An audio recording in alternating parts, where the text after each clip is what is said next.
I've been a pantomime dame for about the last 5 or 6 years. I've been pantomime for about 25 years, but I used to do the sort of comedy part, the buttons, the silly Billy type part, and it seemed a logical move then to go into the dame. In most cases, it's the first experience children have of the theatre, and it's just like a magical world to them because they know the fairy stories and they're so used to characters on television, and then there they are, they're faced with these larger-than-life characters, and hopefully then they're hooked for life. Pantomime names never should be a drag act. That's why you get the sort of garish makeup, the bright blues and the bright red lips. It should always come across as, it's obviously a man dressed up as a woman, and it's like a sort of friendly grandfather or grandmother, I guess, in this case. It's always been played that way. Some of the great comedians, Les Dawson's a classic example of a dame. It's obviously a man, and that's how it should be played.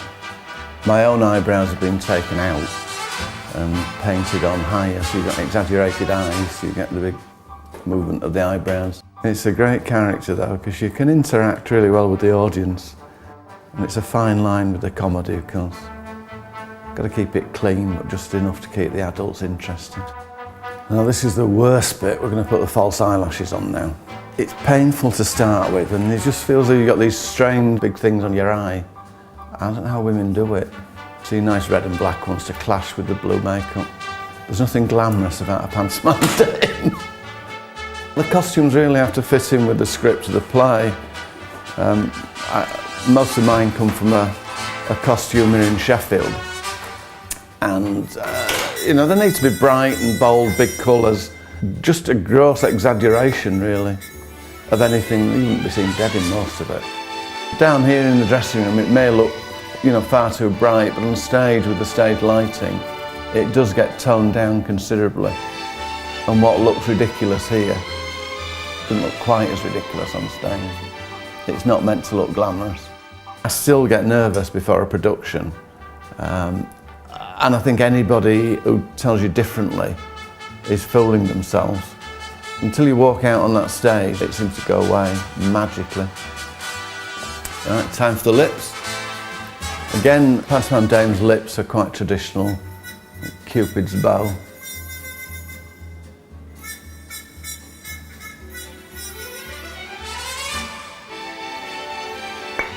There we are. One final touch, we have to have a beauty spot. Just quite traditionally, go for it, Laura. And there we are.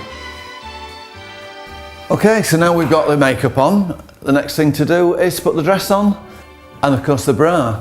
And these are some things that the camera really shouldn't see. Okay, so we're almost there. We've got the makeup, we've got the frock. All we need is a bit of a classy wig, and we're ready to go. So here we go. There we are. I never feel I am completely a dame until the frock, the wig and the shoes go on. And at that point, it all comes together and I walk out on stage and then you're the pantomime dame.